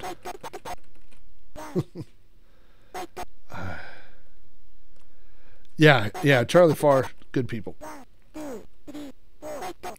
This is versus Gong Fight, which I don't believe is an officially licensed Nintendo title.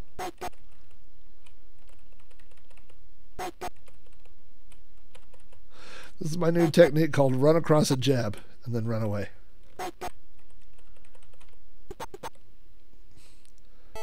Oh. I'm not sure this is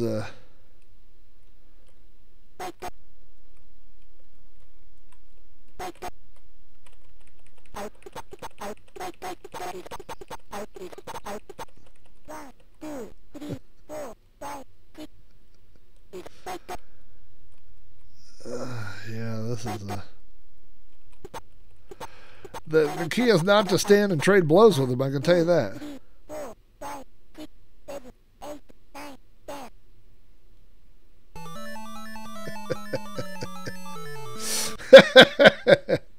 That's what made me laugh.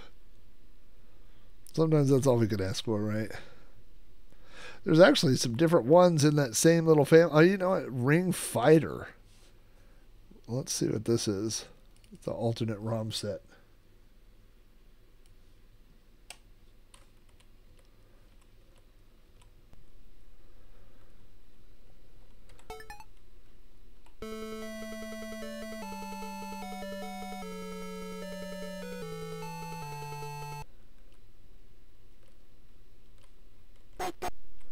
Obviously, a very similar game.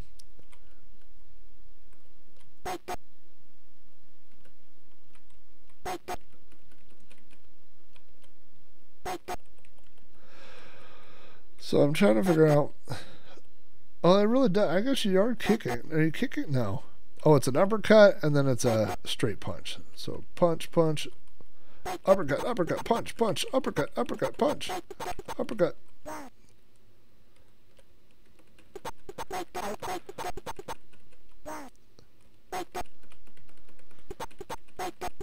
I'm the guy in red.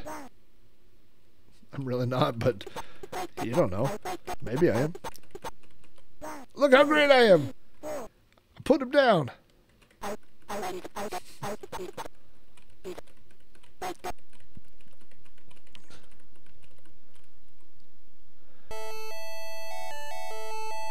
Well, I really just want to punch that referee. Can I punch him?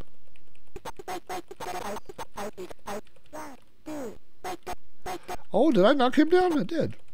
That's the key, is just unrelenting aggression. Uh-oh. That wasn't the key. That wasn't the key. I thought that was the key.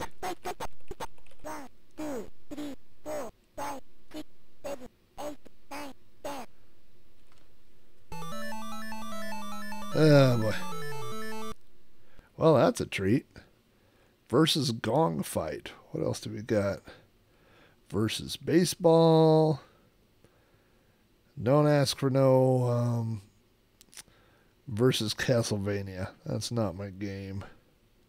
Versus Block Breaker. Duck Hunt. Hogan's Alley. Does that...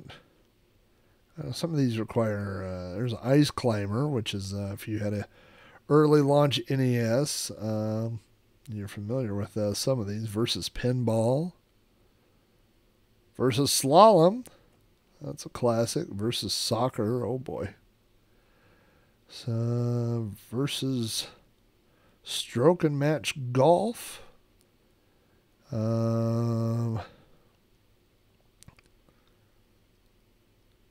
Versus Tennis. That's a good one. Goonies. I believe that was the other half of the one that was on at the Calzone King. Versus Top Gun. We've done that. Versus Tetris. Can't go wrong with that. But you know what? Oh, look at this. I think the Amigos just talked about this.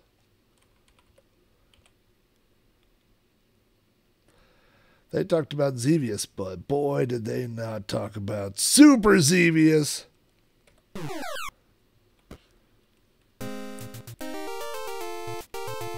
Oh. I'm just seeing what the buttons do and just lost the bomb. I went on a road trip one time. Oops. Yeah. I went on a road trip and went into a convenience store. And the convenience store had a Xevious arcade game for sale. I'm not really paying attention to the game. For $100.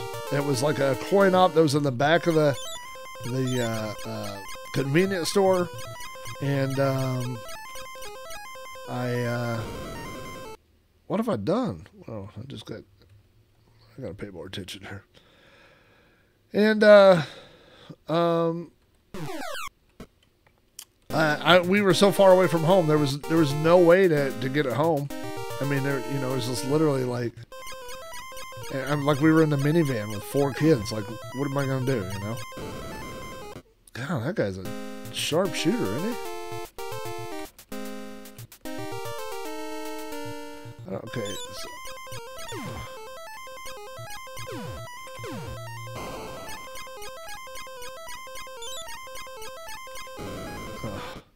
That guy's hard to get.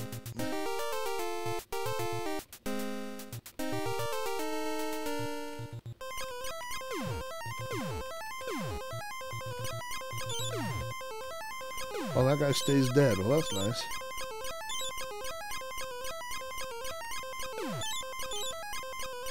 I thought for sure that guy was going to die. Oh boy. This game's hard. Why was Zevia so hard? It does kind of sound like STARCADE, doesn't it? Welcome to STARCADE, where today I will be insulting young children. I love how condescending the host of that show was. He was always like, and you said you played this game before? He was always just sarcastic about, I love that show.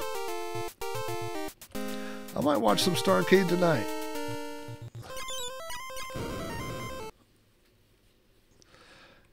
Alright, one more time.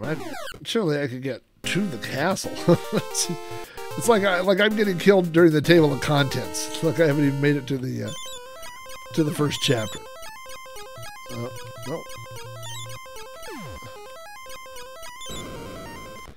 This is really hard with the keyboard, I will say. This is the game that a joystick probably would help me.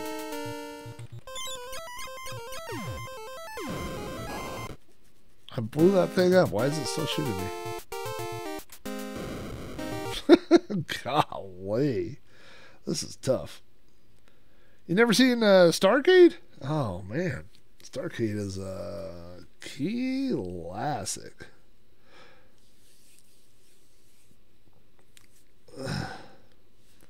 Yeah, no kidding. Yeah, I'm consistent. I consistently get shot by the same guy every time.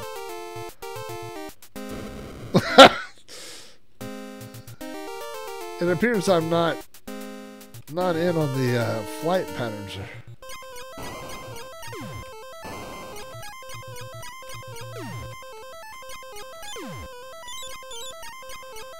I gotta save some face here.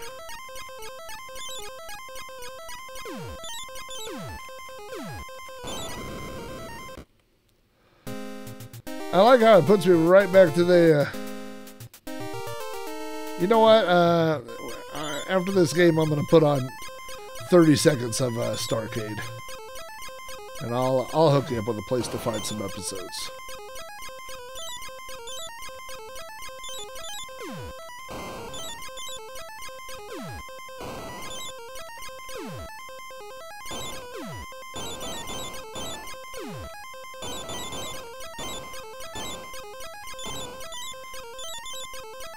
The skies are safer now with me in the air.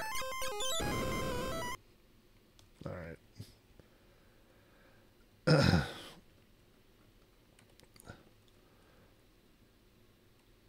Let's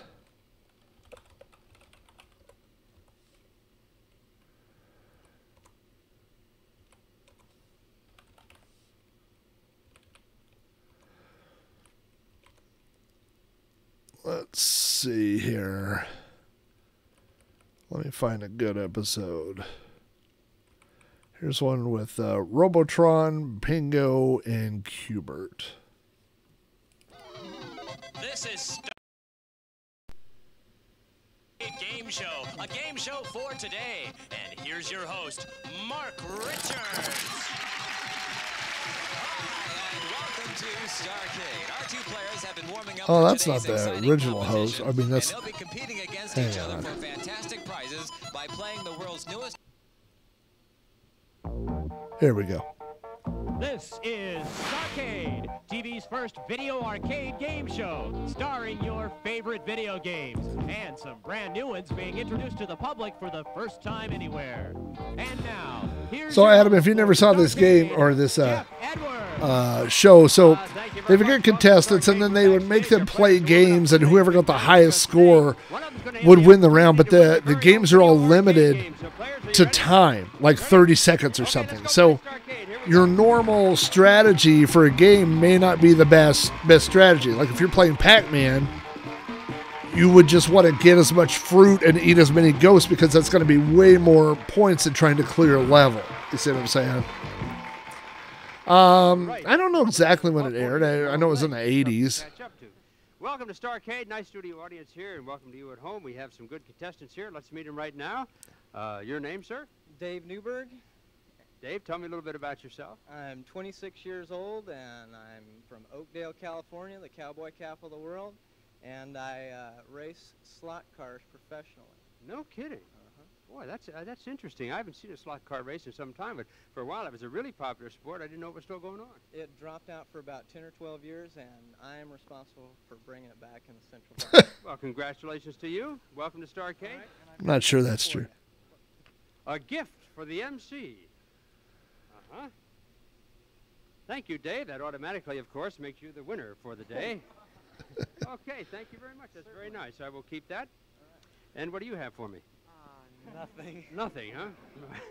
What's your name? Kai Cronfield. Kai, nice to meet you. Tell me a little bit about yourself. I am 15 years old. I go to Redwood High School in Cordoba. Okay, so let's... Kai, that's right. Kai Winding was a famous trombone player. I don't know whether you know that or not. So they would ask a trivia question, and whoever gets the questions right they get to pick what game they're going to play, and then they get to go first or whatever. So I'm just going to scoot this along here a little bit. Ooh, the mystery game is Dragon's Lair. Okay, guys, I have a question for you. First one to buzz in gets to answer the question. Answer correctly, you'll pick the first game.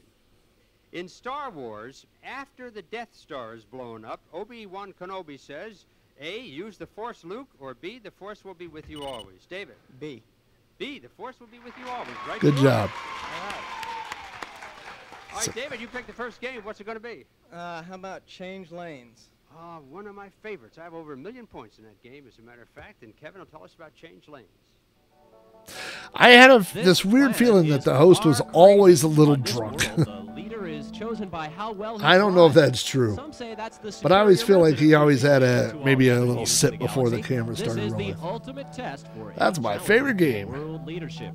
The rules are simple. There aren't any, except the old one, keep off the grass. Drive on the road or drive in the river. It's all the same. Reach the 9th checkpoint and foil them all and become the new supreme king of the world in Change Lanes. So there was always, I think there was a lot of questions about the new host of STARCADE. Yeah, absolutely, absolutely. Okay, David, you're a slot car racer. Hold on for a second here. But there's a weird thing, and a lot of people have asked questions about it, was technically, how did this work? Because there's some sort of secondary video feed, and you'll see this. There's a countdown timer, and then it freezes the screen when the time is up, even though I think the game still actually keeps playing, but you'll see it right here. A couple of hints. The way I do it is I get into the river right away on the right. The first right-hand turn, I pick up 5,000 points as they keep dropping from the blimp. Then I get out of the river, hit the road, and go to the first checkpoint for my bonus. So you may want to do that. You may want to just go straight down the road, whatever you decide. Okay. Good luck to you. That guy's never played a video game in his life. And a reverse, and of course the gas pedal. Get ready, get set, play. So, see that timer down there, the yellow timer, and that keeps running even if you die or anything like that. So, like Dragon's Lair, if you die, the whole time it's playing the animation sequence, you can't do anything. So, like I said, the best strategy for beating games is not always the best strategy to use on this game show to get the most amount of points. 40,000 bonus for you. That's great driving.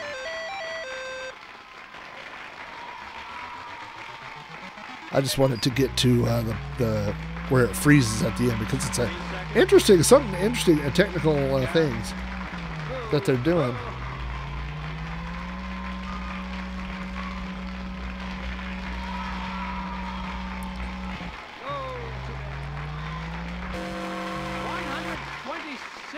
And 70. That's really good driving. Okay, didn't do it there. Maybe I'm misremembering something. But anyway, so this is what they would do: is they alternate. Kai, boy, you know, you're really tall. I'm 6'7". Kai, he did very well, but he didn't take my advice and go in the water. You might want to do that. Pick up some more points. So anyway, this goes on, and then Star Trek is right. Oh no, this is the $45,000. So this is the winner. So whoever is the winner goes on to this bonus game where you have to identify games. Keep your back to the board, that's right. But I believe it's multiple choice. Now behind you is the name of the game board. We're going to show you 4 video games. You name the games correctly, and we have a prize for you. And Kevin will tell us about the prizes. Kev? Kai, if you get 3 out of 4, it's Lasonics portable AM/FM radio cassette recorder with LED display, separate bass and treble control. Boy, Petzl, I don't doubt it. By the way, I have that exact radio out in my garage right now. All 4 correct wins you. That's funny. White's metal detector featuring ground exclusion balance to help you locate coins, jewelry, and precious metals while excluding mineralized soil from White's Electronics. That's metal detector. Okay. If you turn around now, and good luck to you, if you look up in the left-hand corner, I was going to say upper left-hand corner, but to you it's almost straight ahead, is that Star Trek or Sky Bumper? Star Trek. Star Trek is right. Number 2 on the right. Is that Eyes or Rootin' Tootin'? Eyes. Eyes is right. Good. In the middle. Pepper 2 or Blueprint? Pepper 2. No, sorry, No. that's Blueprint. And look on the bottom screen, is that Frogger or Springer? Frogger. Frogger, okay, 3 out of 4, so you know you won the prize.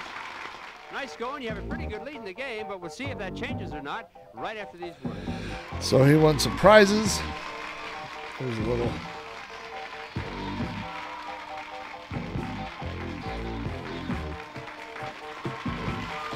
There we go. And then so now we played some Robotron. 75,000. Complete computer system for home. Oh, look at that! Okay of memory, a disk drive, and an expansion box. Spectre Video. And David, now you're going to get a chance to see if you can take Moon Patrol home with you. We'll take a break and we'll be back. So the grand prize, if you could beat their score or whatever, is you got to win an arcade game. Welcome back to STARCADE. Okay, David, you came from way behind and more than 20 other players. Okay, turn around. You have 30 seconds. Oh. Ready? Go. 30 seconds on. Oh, look at that. God, I love that game. I mean, Jeff and I used to, they had Mach 3 at the bowling alley. They had the sit-down version at our bowling alley. And I remember one time we went there and played that. 10 seconds.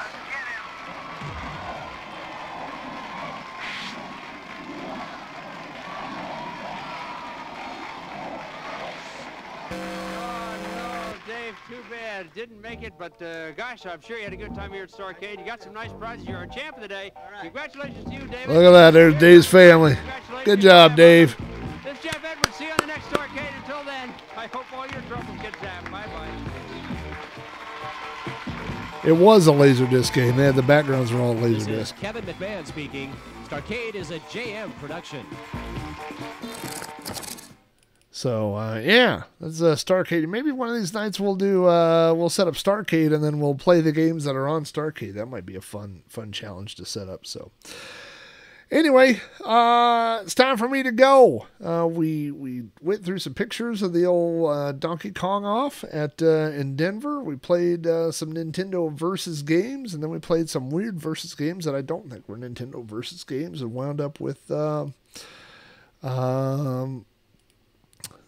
few minutes of STARCADE. So if that ain't free entertainment, I don't know what free is. So thanks to everybody who showed up, who hung out. Thanks for Charlie Farr for the raid tonight. Again, Charlie Farr, if you're not following him, he is not only a retro gamer, but unlike myself, he is a good retro gamer. So definitely check him out. Also, be sure to follow the Amigos on their stream, and if you subscribe to their podcast feed, you'll get lots of good podcasts, including Sprite Castle, which is my Commodore 64 podcast. I've already done one You Don't Know Flack this month, one Sprite Castle. I've got another You Don't Know Flack that should be dropping by Friday, as well as if I could get it together, my second van video for Big Rob's Van, which is my YouTube channel, where I am documenting my the build of my van. So I've spent about $1,500 over the past week and a half on parts. I've got some serious